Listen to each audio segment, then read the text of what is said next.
இன்று முதல் நான் உன்னை ஆசீர்வதித்திடுவேன். நன்மைகளால் உன் வாழ்வை நானே நிறைத்திடுவேன். இன்றைய நாள் உங்கள் அனைவருக்கும் ஆசிரின் நாளாக அமைய உங்களுக்காக ஜெபித்து நிற்கும் நான் உங்கள் அன்பின் அருட்தந்தை ரமேஷ் கிறிஸ்டி. இன்று முதல் நான் உன்னை ஆசீர்வதித்திடுவேன்.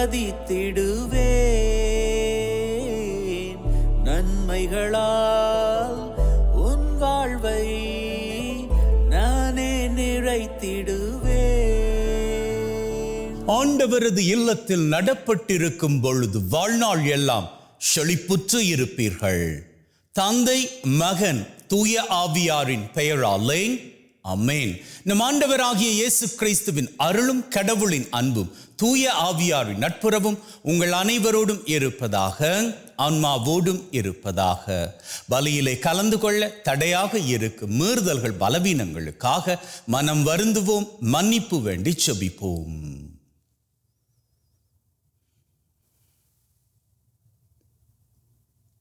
ஆண்டவரே இரக்கமாயிரும், ஆண்டவரே இரக்கமாயிரும். கிறிஸ்துவே இரக்கமாயிரும், கிறிஸ்துவே இரக்கமாயிரும். ஆண்டவரே இரக்கமாயிரும், ஆண்டவரே இரக்கமாயிரும். எல்லாம் வல்ல இறைவன் நம் மீது இரக்கம் வைத்து நம்முடைய மீறுதல்கள் பலவீனங்களில் நமக்கு விடுதலை தருவாராக. ஆமென். ஜெபிப்போமாக. அன்பே ஊற்றாகிய தகப்பனே, ஒரு புதிய நாளிலே எங்கள் ஒவ்வொருவரையும் தட்டி எழுப்பி வாழுவதற்கான ஒரு வாய்ப்பை கொடுத்திருக்கிறீரே, உமக்கு நன்றிகளை ஏறெடுக்கின்றோம்.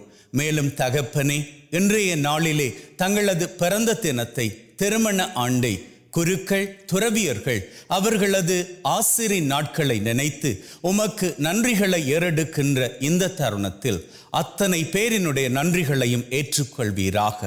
எங்கள் ஒவ்வொருவரையும் உம்முடைய செட்டையின் மறைவில் வைத்து பத்திரப்படுத்தி பாதுகாத்து பராமரித்து வழிநடத்தி காத்தருள வேண்டும் என்று உம்மோடு தூயாவியாரின் ஒன்றிப்பில் இறைவனாய் என்றென்றும் வாழ்ந்து ஆட்சி செய்கின்ற அவர் வழியாக உம்மை மன்றாடுகின்றோம். ஆமென். இறைவாக்கினர் எசேக்கியேல் நூலிலிருந்து வாசகம். தலைவராகிய ஆண்டவர் கூறுவது இதுவே: கொடுத்த வாக்கை நீ மீறி உடன்படிக்கையை முறித்து விட்டாய். நீ செய்தது போலவே நானும் உனக்கு செய்வேன். ஆயினும் உன் இளமையின் நாள்களில் உன்னோடு செய்த உடன்படிக்கையை நினைவு கூர்ந்து என்றுமுள்ள உடன்படிக்கையை உன்னோடு செய்வேன். உன் தமக்கைகளையும் தங்கைகளையும் நான் உனக்கு புதல்வியராக தருவேன். நான் உன்னுடன் செய்து கொண்ட உடன்படிக்கையை முன்னிட்டு அல்லாமலே தந்திடுவேன். அவர்களை நீ பெற்றுக்கொள்ளும் பொழுது உன் நடத்தையை நினைத்து வெட்கமுறுவாய். உன்னுடன் செய்து கொண்ட உடன்படிக்கையை உறுதிப்படுத்துவேன். அப்போது நானே ஆண்டவர் என்பதை நீ அறிந்து கொள்வாய்.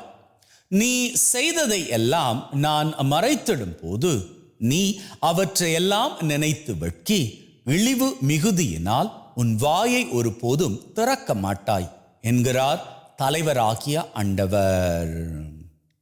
இது ஆண்டவர் வழங்கும் அருள் வாக்கு. இறைவனுக்கு நன்றி. ஆண்டவரேயும் சினம் தணிந்து எனக்கு ஆறுதல் அளித்துள்ளீர்.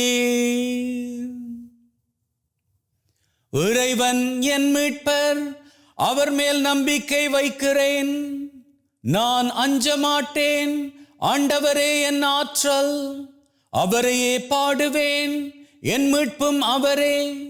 மீட்பருளும் ஊற்றுக்களில் இருந்து நீங்கள் அகமகிழ்வோடு தண்ணீர் முகந்து கொள்வீர்கள். ஆண்டவரேயும் சினம் தணிந்து எனக்கு ஆறுதல் அளித்துள்ளீர். ஆண்டவருக்கு நன்றி செலுத்துங்கள், அவர் திருப்பெயரை போற்றுங்கள். மக்களினங்களிடையே அவர் செயல்களை அறிவியுங்கள். அவர் திருப்பெயர் உயர்க என பறைசாற்றுங்கள். ஆண்டவரே, உம் சினம் தணிந்து எனக்கு ஆறுதல் அளித்துள்ளீர். ஆண்டவருக்கு புகழ்பா அமைத்து பாடுங்கள், ஏனெனில் அவர் மாட்சியுறும் செயல்களை புரிந்துள்ளார். அனைத்துலகும் இதை அறிந்து கொள்வதாக. சீயோனில் குடியிருப்போரே ஆர்ப்பரித்து அக்களியுங்கள். இஸ்ராயலின் தூயவர் உங்களிடையே சிறந்து விளங்குகின்றார். ஆண்டவரே, உம் சினம் தணிந்து எனக்கு ஆறுதல் அளித்துள்ளீர். அல்லேலூயா, அல்லேலூயா. கடவுளின் வார்த்தையை நீங்கள் எங்களிடமிருந்து கேட்டபோது அதை மனித வார்த்தையாக அல்ல, கடவுளின் வார்த்தையாகவே ஏற்றுக்கொண்டீர்கள். அல்லேலூயா. ஆண்டவர் உங்களோடு இருப்பாராக, ஆன்மாவோடும் இருப்பாராக. மத்தேயு எழுதிய நற்செய்தியிலிருந்து வாசகம். ஆண்டவரே, மாட்சி உமக்கே. அக்காலத்தில் பரிசேயர் இயேசுவை அணுகி அவரை சோதிக்கும் நோக்குடன், ஒருவர் தம் மனைவியை எக்காரணத்தையாவது முன்னிட்டு விலக்கி விடுவது முறையா என்று கேட்டனர். அவர் மறுமொழியாக, படைப்பின் தொடக்கத்திலேயே கடவுள் ஆணும் பெண்ணுமாக அவர்களை படைத்தார் என்று நீங்கள் மறைநூலில் வாசித்ததில்லையா என்று கேட்டார். மேலும் அவர், இதனால் கணவன் தன் தாய் தந்தையை விட்டுவிட்டு தன் மனைவியுடன் ஒன்றித்திருப்பான், இருவரும் ஒரே உடலாய் இருப்பர். இனி அவர்கள் இருவர் அல்ல, ஒரே உடல். எனவே கடவுள் இணைத்ததை மனிதன் பிரிக்காதிருக்கட்டும் என்றார். அவர்கள் அவரை பார்த்து, அப்படியானால் மணவிலக்கு சான்றிதழை கொடுத்து மனைவியை விலக்கி விடலாம் என்று மோசே கட்டளையிட்டது ஏன் என்றார்கள். அதற்கு அவர், உங்கள் கடின உள்ளத்தின் பொருட்டே உங்கள் மனைவியரை விலக்கி விடலாம் என்று மோசே உங்களுக்கு அனுமதி அளித்தார். ஆனால் தொடக்க முதல் அவ்வாறு இல்லை. பரத்தமையில் ஈடுபட்டதற்காக அன்றி வேறு எக்காரணத்தையாவது முன்னிட்டு தன் மனைவியை விலக்கிவிட்டு வேறொரு பெண்ணை மணப்பவன் எவனும் விபசாரம் செய்கிறான் என நான் உங்களுக்கு சொல்லுகிறேன் என்றார். அவருடைய சீடர்கள் அவரை நோக்கி, கணவர் மனைவியர் உறவு நிலை இத்தகையது என்றால் திருமணம் செய்து கொள்ளாதிருப்பதே நல்லது என்றார்கள். அதற்கு அவர், அருள் கொடை பெற்றவர் அன்றி வேறு எவரும் இக்கூற்றை ஏற்றுக்கொள்ள முடியாது. சிலர் பிறவியிலேயே மன உறவு கொள்ள முடியாதவராய் இருக்கின்றனர். வேறு சிலர் மனிதரால் அந்நிலைக்கு ஆளாக்கப்படுகின்றனர். மற்றும் சிலர் விண்ணரசின் பொருட்டு அந்நிலைக்கு தம்மையே ஆளாக்கி கொள்கின்றனர். இதை ஏற்றுக்கொள்ளக்கூடியவர் ஏற்றுக்கொள்ளட்டும் என்றார். இது கிறிஸ்து வழங்கும் நற்செய்தி. கிறிஸ்துவே உமக்கு புகழ்.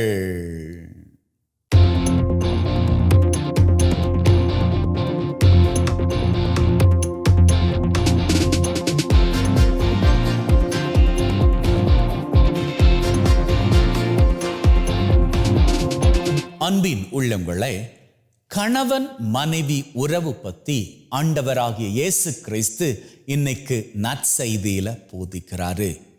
கணவன் மனைவி இருவரும் அன்பால் பிணைக்கப்பட்டவர்களாக இருக்கணும். திருமணத்துல பிரசங்க வேளையில இந்த கதையை நான் ஏற்கனவே சொல்லி இருக்கிறேன். ஆனா இந்த கதை எத்தனை வாட்டி சொன்னாலும் ரொம்பவும் திருமண வாழ்க்கைக்கு பொருத்தமாக இருக்கும். அதற்காகவே அதை மீண்டும் ஒரு வாட்டி உங்களுக்கு சொல்லுகின்றேன். திருமணம் என்பது பெண்களின் ஜடை பின்னுவதை போன்றது. ஜடை பின்னும் போது எப்படி பெண்கள் பின்னிப்பாங்க? முதல்ல தங்களது கூந்தலை வாரிப்பாங்க. வாரியதன் பிறகு அந்த கூந்தலை மூணா பிரிப்பாங்க. மூணா பிரிச்சு ஜடை பின்ன ஆரம்பிப்பாங்க. ஜட பின்னி முடிச்சதும் தூரத்துல நின்று பார்த்தா 2 கிளைகள் தான் ஓடப்பட்டிருப்பது போன்று இருக்கும். ஆனா உண்மையில 2 கிளைகளா அப்படின்னு பார்த்தா அது 2 கிடையாது, 3.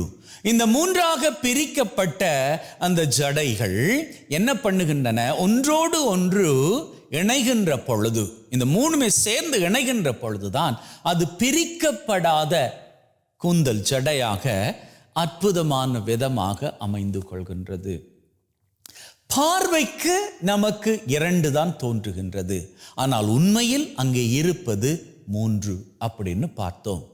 பார்வைக்கு கணவன் மனைவி இருவரும் தனித்தனிதான், ஆனால் உண்மையிலே திருமணத்தில் அவர்கள் இணைகின்ற பொழுது இருவர் அல்ல, அவர்கள் இடையிலே இழையோடப்பட்டிருப்பது இறைவனாகும். குடும்ப வாழ்க்கை ஆரம்பிக்கின்ற பொழுது, சர்ச்சில் கைப்பிடிக்கின்ற பொழுது கணவனும் மனைவியும் வாக்குறுதி கொடுப்பாங்க. இன்பத்திலும் துன்பத்திலும், உடல் நலத்திலும் நோயிலும் நான் உனக்கு பிரமாணிக்கமாய் இருப்பேன் அப்படின்னு கணவன் மனைவியை பார்த்தும் மனைவி கணவனை பார்த்தும் வாக்குறுதி கொடுக்கின்ற பொழுது, அங்கே யார் முன்னிலையில் அந்த வாக்குறுதியை கொடுக்கிறார்கள் அப்படின்னு பார்த்தால் தெய்வத்தின் முன்னிலையில். ஆகவே அவர்களது வாழ்க்கை பூராக இழையோடப்பட்டிருப்பது தெய்வமாகும். அந்த தெய்வத்தையே நடுமத்தியமாக கொண்ட அவர்களது வாழ்க்கை எந்த ஒரு சூழ்நிலையிலும் பிரிக்கப்படக்கூடாத ஒன்று. இன்னைக்கு ஆஃப்டர் மேரேஜ் நிறைய பேர் டிவோர்ஸுக்கு போயிடுறாங்க. அது ரொம்ப வருத்தமாக இருக்கிறது. ஆனால் சிலருக்கு அது சரி அப்படின்னு படுது, சிலருக்கு அது தப்பு அப்படின்னு படுது. சரியோ தப்போ, இங்க ஆண்டவர் நமக்கு கற்றுத்தரக்கூடிய ஒரு பாடத்தை மாத்திரம் நாம் எடுத்துப்போம். குடும்ப வாழ்க்கை அற்புதமான விதத்தில் ஆண்டவரது பிரசன்னத்தில் ஆரம்பிக்கின்ற பொழுது, இப்போ நீங்க யோசிக்கலாம், நாம கத்தோலிக்கர்களாக இருக்கின்றபடியினால் நம்முடைய திருமண சடங்குகள் எல்லாம் ஆலயத்தில் நடைபெறுகின்றன. அப்போ வேறு மதத்தில் இருக்கக்கூடியவர்கள் யாராக வேண்டுமானாலும் இருக்கட்டும், வேறு எந்த மதத்தில் இருக்கிறவர்களாக வேண்டுமானாலும் இருக்கட்டும், அவர்களது மத கொள்கையின்படி அவர்கள் திருமண சடங்குகள் நடாத்துகின்ற பொழுது, என் சமயங்களில் சில பேர் ரெஜிஸ்டர் ஆஃபீஸில் கூட திருமணம் பண்ணிக்கிறாங்க. ஆண்டவரது பிரசன்னம் அங்கு இல்லாமல் போகிறதா? அங்கும் இருக்கிறது. ஆக மொத்தத்தில் ஒரு திருமணம் நடைபெறுகின்ற பொழுது அங்கே கணவன் மனைவி இருவருக்கும் இடையில் இருப்பது தெய்வமாகும். அந்த தெய்வத்தை நடுமத்தியமாக வைத்து ஆரம்பிக்கின்ற எந்த ஒரு வாழ்க்கையும் எந்த ஒரு விதத்திலும் பிரிவுக்குள்ளாக கூடாது.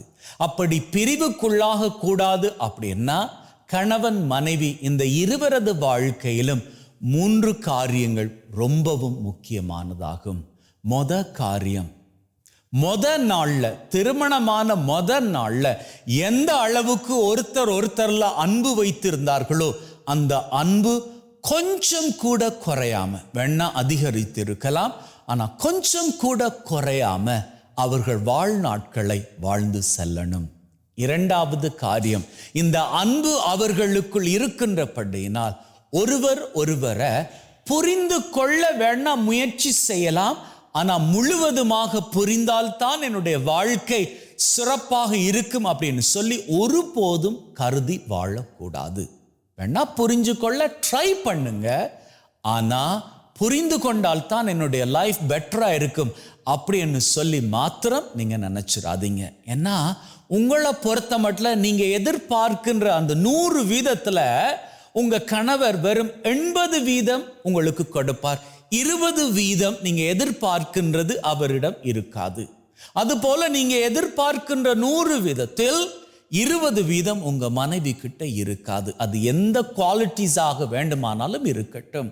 இப்போ அநேக திருமணத்துல நடக்கக்கூடிய பிரச்சனை என்ன தெரியுமா?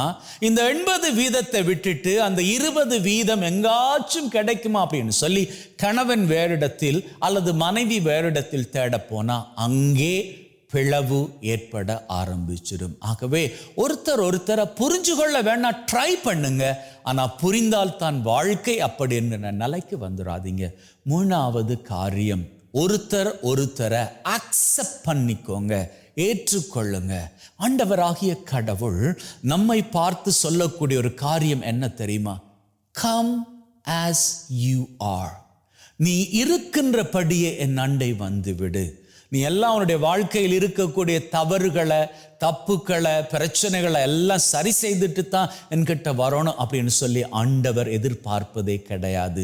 வேதத்தில் தெளிவாக சொல்லி இருக்கிறார், சுமையோடு இருக்கிறவர்களே என் அண்டை வாருங்கள். ஆண்டவர் அழைக்கின்ற பொழுது நீங்கள் எந்த நிலையில் இருக்கிறீங்களோ அந்த நிலையிலே வரும்படியாகத்தான் அழைக்கிறார். அதாவது அவர் நம்மை அக்செப்ட் பண்ண தயாராக இருக்கின்றார். அது போன்றுதான் கணவன் மனைவி நீங்கள் ஒருத்தர் ஒருத்தரை அக்செப்ட் பண்ணி வாழ ஆரம்பிங்க. அன்போடு வாழுங்க. நாள்ல இருந்ததே அன்பு, அதே அன்பு உங்க வாழ்க்கை பூராக தொடரணும். புரிந்து கொள்ள ட்ரை பண்ணுங்க. 3வது, அக்செப்ட் பண்ணி ஏற்றுக்கொண்டு வாழுங்கள். இப்படி நீங்க வாழுவீர்களாக இருந்தால் அங்கே ஒருவர் மற்றவரிடத்துல குறை பார்க்க மாட்டீர்கள். மாறாக ஒருவர் மற்றவரில் இருக்கக்கூடிய குறைய நீங்க நிறைவு செய்வதற்கு முயற்சி செய்வீர்கள். அப்படி வாழுகின்ற வாழ்க்கை விட்டு கொடுத்து வாழுகின்ற வாழ்க்கையாக இருக்கும். அந்த வாழ்க்கை உங்களுக்கு இன்று மாத்திரமல்ல, என்றும் சிறப்பையும் செழிப்பையும் தர வாழ்க்கை மகிழ்வின் சிகரங்களை உயரங்களாக தொட்டுக்கொள்ளும். ஆமென்.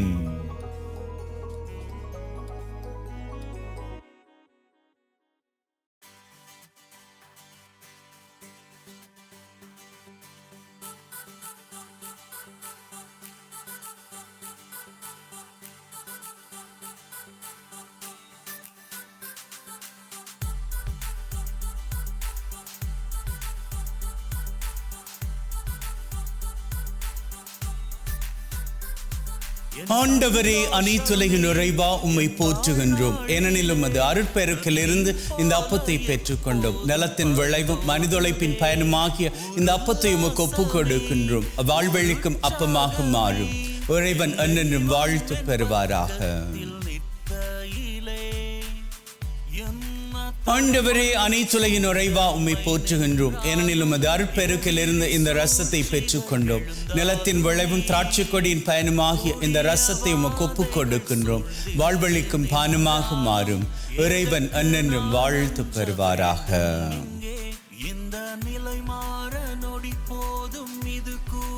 Wash away from my iniquities, cleanse me from all my sins. சகோதர சகோதரிகளே, பிள்ளைகளே, என்னுடையதும் உங்களுடையதுமான இந்த பலி நம் தந்தையாகிய இறைவனுக்கு ஏற்றதாகும்படி மன்றாடுங்கள்.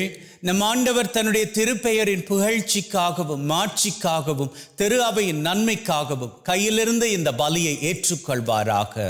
மீட்பு கூற்றாகிய தகப்பனை இறைவா, ஒப்பு கொடுக்கின்ற பலி வழியாக எங்கள் வாழ்வின் மீது நிறைய ஆசிரை பொழிந்தருள வேண்டும் என்று எங்கள் ஆண்டவராகிய கிறிஸ்து வழியாக உம்மை மன்றாடுகின்றோம்.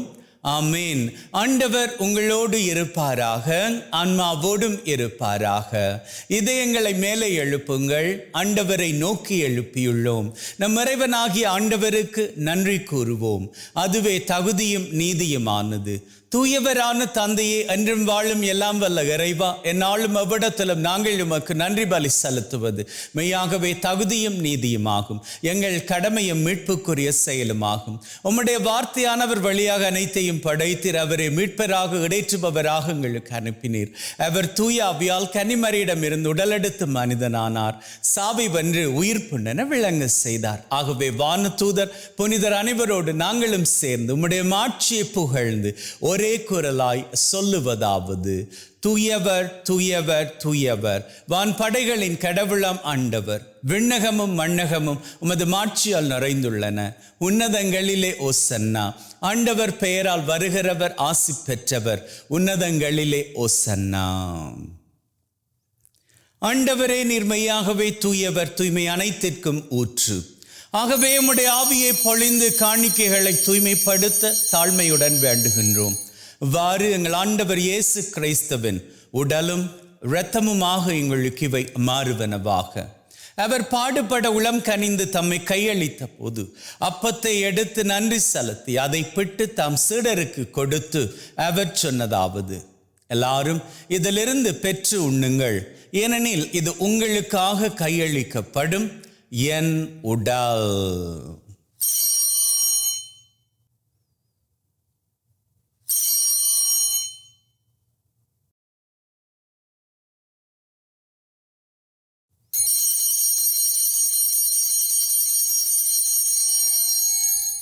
அவ்வண்ணமே உணவருந்திய பின் கிண்ணத்தை எடுத்து நன்றி செலுத்தி தம் சீடருக்கு கொடுத்து அவர் சொன்னதாவது, எல்லாரும் இதிலிருந்து பெற்று பருகுங்கள், ஏனெனில் இது புதிய நித்திய உடன்படிக்கைக்கான என் இரத்தம், பாவ மன்னிப்புக்கென்று உங்களுக்காகவும் எல்லாருக்காகவும் சிந்தப்படும். இதை என் நினைவாக செய்யுங்கள்.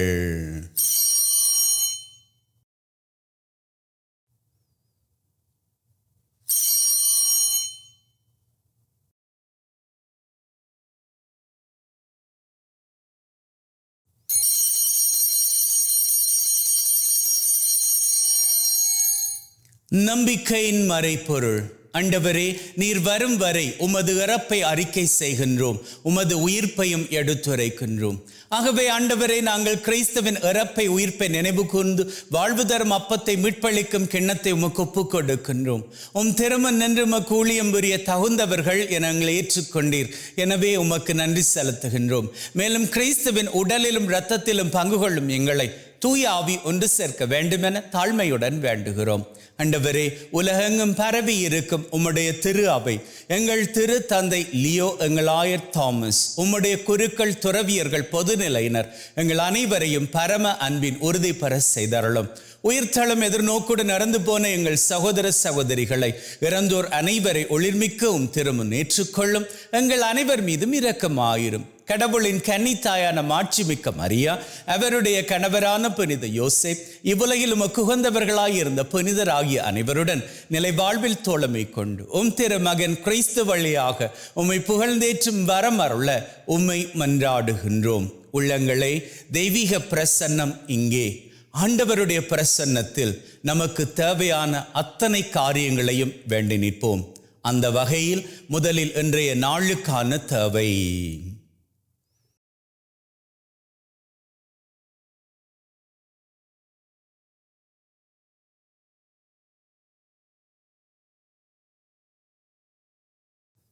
இந்த வாரத்திற்கான தேவை.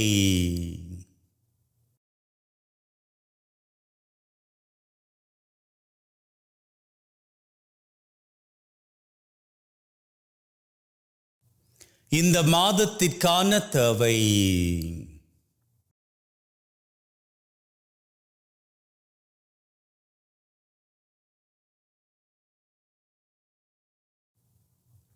இந்த வருஷத்திற்கான தேவை.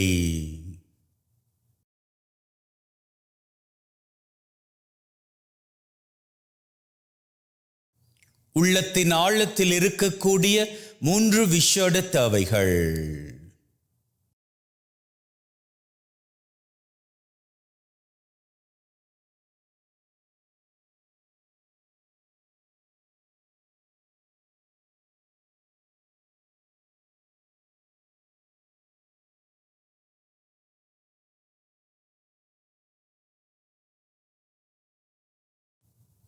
இந்த 7 தேவைகளோடு உலகிலே நிரந்தர சமாதானம் நிலைக்கும்படியாகவும் வேண்டி நிற்போம்.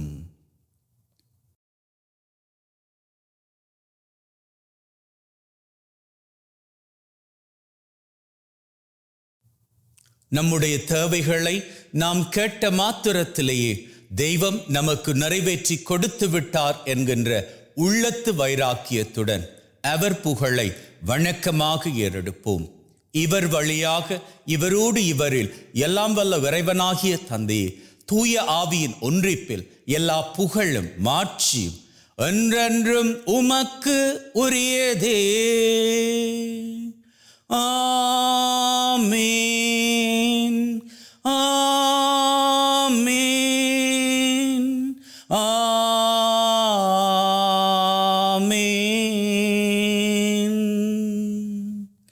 மீட்பரின் கட்டளையால் கற்பிக்கப்பட்டு தேவ படிப்பினையில் பயிற்சி பெற்று நாம் நம்பிக்கையோடு சொல்லுவோம்.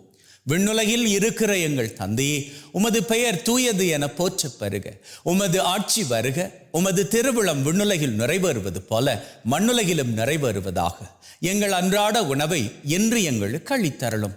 எங்களுக்கு எதிராக தீமை செய்வோரை நாங்கள் மன்னிப்பது போல எங்கள் பாவங்களை பொறுத்தருளும். எங்களை சோதனைக்குட்படுத்தாதையும் தீமையிலிருந்து எங்களை விடுவித்தருளும். ஆண்டவரே, தீமை அனைத்திலும் இருந்து எங்களை விடுவித்து எங்கள் வாழ்நாளில் அமைதியை கனிவுடன் அருள உம்மை வேண்டுகின்றோம். உம்முடைய இரக்கத்தின் உதவியால் நாங்கள் பாவத்திலிருந்து எப்பொழுதும் விடுதலை பெற்று யாதொரு கலக்கமும் இன்றி நலமாயிருப்போமாக. நாங்கள் எதிர்நோக்கி இருக்கும் பேரின்பத்திற்காகவும் மீட்பராகிய இயேசு கிறிஸ்துவின் வருகைக்காகவும் காத்திருக்கின்றோம். ஏனெனில் ஆட்சியும் வல்லமையும் மாட்சியும் என்றென்றும் உமக்குரியதே. ஆண்டவரே இயேசு கிறிஸ்துவே, அமைதியை உங்களுக்கு விட்டு செல்கிறேன், என் அமைதியை உங்களுக்கு தருகிறேன் என்றும் திருத்தூதர்களுக்கு சொன்னீரே. எங்கள் மீறுதல்கள் பலவீனங்களை பார்க்காமல் உம்முடைய திரு அவை நம்பிக்கை கண்ணோக்கி அதற்கு அமைதியும் ஒற்றுமையும் தந்தரள திருவிழம் கொள்வீராக. என்றென்றும் வாழ்ந்து ஆட்சி செய்கின்றவர் நீரே. ஆமேன்.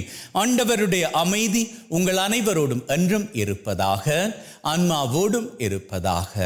ஒருவர் ஒருவருக்கு கிறிஸ்துவின் அமைதியை பகிர்ந்து கொள்வோம்.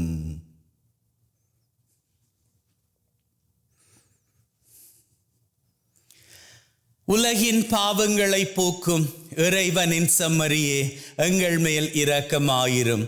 உலகின் பாவங்களை போக்கும் இறைவனின் செம்மறியே, எங்கள் மேல் இரக்கமாயிரும்.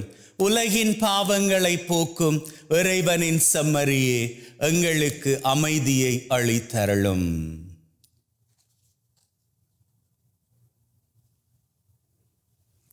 இதோ நம் ஆண்டவராகிய இயேசு கிறிஸ்து நம் ஒவ்வொருவரையும் ஒற்றுமையோடும் மகிழ்வோடும் அன்புறவோடும் வாழும்படி அழைத்து நிற்கும் தெய்வம்.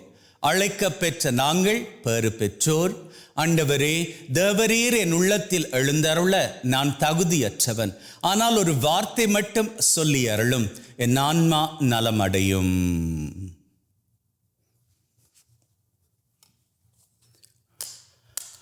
May the mingling of this body and blood of Christ bring me everlasting life. Amen.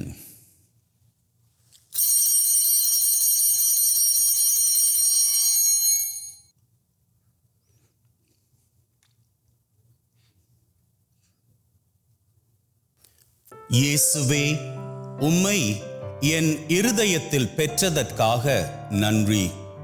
என்னுள் வாசமாய் இருந்து என்னை வழிநடத்தும்.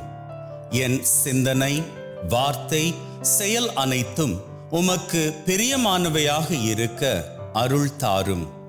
என்னை உம்மை விட்டு பிரியாதபடி காத்தருளும். ஆமேன். ஜெபிப்போமாக. அன்பே ஊற்றாகிய தகப்பனே, இந்த பலி மூலமாக எங்களை ஆசீர்வதித்திருக்கிறீரே, உமக்கு நன்றிகளை ஏறெடுக்கின்றோம். மேலும் தகப்பனே, இன்றைய நாள் பூராகவும் நீர் எங்களோடு வழித்துணையாக வருவீராக. நாங்கள் கையிட்டு செய்கின்ற அத்தனை காரியங்களிலும் எங்களுக்கு ஆசீரும் நன்மையும் கிருபையும் பெருக நீர்தாமே உதவி செய்ய வேண்டும் என்று எங்கள் ஆண்டவராகிய கிறிஸ்து வழியாக உம்மை மன்றாடுகின்றோம். ஆமென். ஆண்டவர் உங்களோடு இருப்பாராக, ஆன்மாவோடும் இருப்பாராக. எல்லாம் வல்ல இறைவன் தந்தை, மகன், தூய ஆவி உங்கள் அனைவரையும் ஆசீர்வதிப்பாராக. ஆமென்.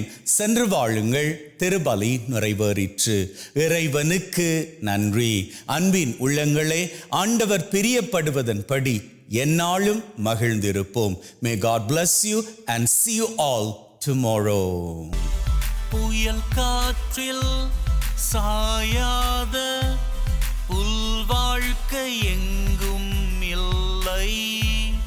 அதற்காக அது தோல்வி என்றிங்கு சொல்வதுமில்லை.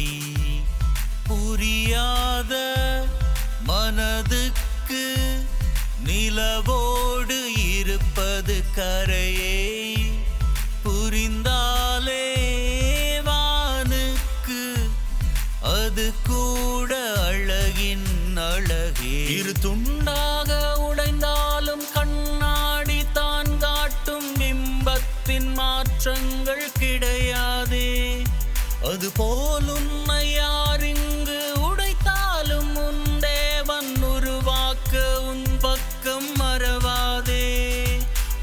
காயங்கள் ஆறும் நாட்கள் இனி தூரங்கள் இல்லை மனமே. தலை போனாலும் கூட புட்கள் தன் நம்பிக்கை கொண்டு தளிக்கும். இந்த நிலை மாற நொடி போதும், இது கூட நிலை இல்லை, இது கூட கடந்திங்கு போய்விடும். இந்த உலகத்தில் மாறாத ஒன்றென்றால் அது கூட மாற்றம்தான், அதை மட்டும் மறவாதே. இந்த நிலை மாற நொடி போதும், இது கூட நிலை இல்லை, இது கூட கடந்திங்கு போய்விடும். இந்த உலகத்தில் மாறாத ஒன்றென்றால் அது கூட மாற்றம்தான், அதை மட்டும் மறவாதே.